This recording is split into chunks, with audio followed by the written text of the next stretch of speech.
তোমাকে এখন আমি স্বপ্নের দেশে পাঠাবো, তুমি আমার হাতের উপরে শুয়ে পড়ো।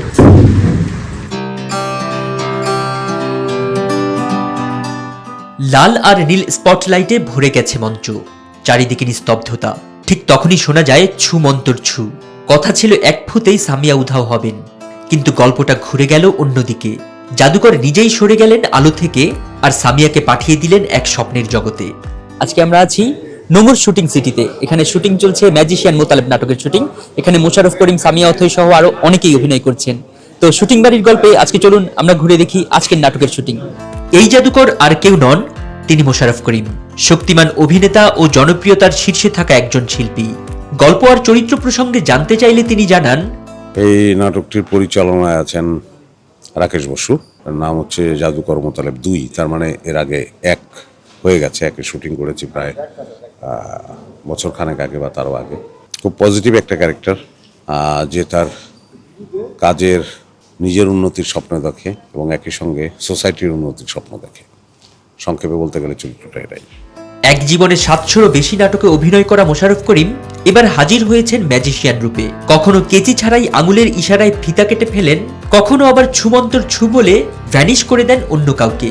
এমনই এক মজার গল্পের শুটিং চলছিল ঢাকার দক্ষিণখান পেরিয়ে জামুন গ্রামের নোংর শুটিং সিটিতে। আমরা কথা বলছিলাম, আর অন্য পাশে পরের দৃশ্যের প্রস্তুতি।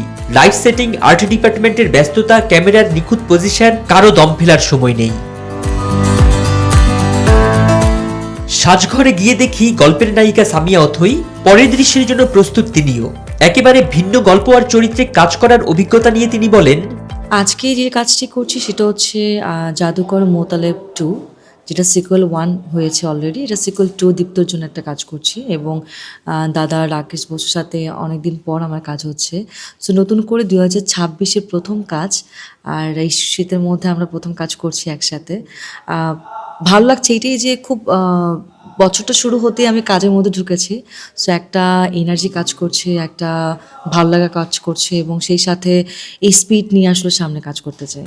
এই গল্প আসলে সুর আর অসুরের, সৎ আর অসতের, জাদু, গান আর নাচের আড়ালে লুকিয়ে থাকা জীবনের টানাপড়েনের গল্প। দর্শক ভাবছেন তো জাদুকরের গল্পে ভিলেন থাকবে না? তা হবে না। একে আজাদ সেতু হাজির হয়েছেন তেমনই এক দারুণ চরিত্রে। কাজ প্রসঙ্গে তিনি বলেন, আমার চরিত্র হচ্ছে জয়নাল, যেও আরেকজন জাদুকর এবং জাদুকর মোতালেবের ছোটবেলার বন্ধু। এই নাটকের পুরো কনফ্লিক্টটাই হচ্ছে মোতালেব এবং জয়নাল এই দুজনের সাথে। তাদের ব্যক্তিগত মানে ক্যারিয়ারগত রেষারেষির জায়গা থেকে একটা ভুল বোঝাবুঝি, এবং সেখান থেকে একজন আরেকজনের শত্রু হয়ে যাওয়া। নির্মাতা রাকেশ বসু জানান, আসন্ন ঈদে একটি বেসরকারি টেলিভিশনে প্রচার হবে এই নাটকটি। ব্যতিক্রমী এই গল্পের চিত্রনাট্য লিখেছেন মনসুর রহমান চঞ্চল। এটা শুধু জাদুর গল্প নয়, জীবনেরও গল্প, যেখানে আলো আর অন্ধকার পাশাপাশি হাঁটে। আর মোশাররফ করিমের অভিনয় সেই যাত্রাকে করে তোলে আরো রহস্যময়। ফরিদ উদ্দিন মোহাম্মদ, সময়ের আলো।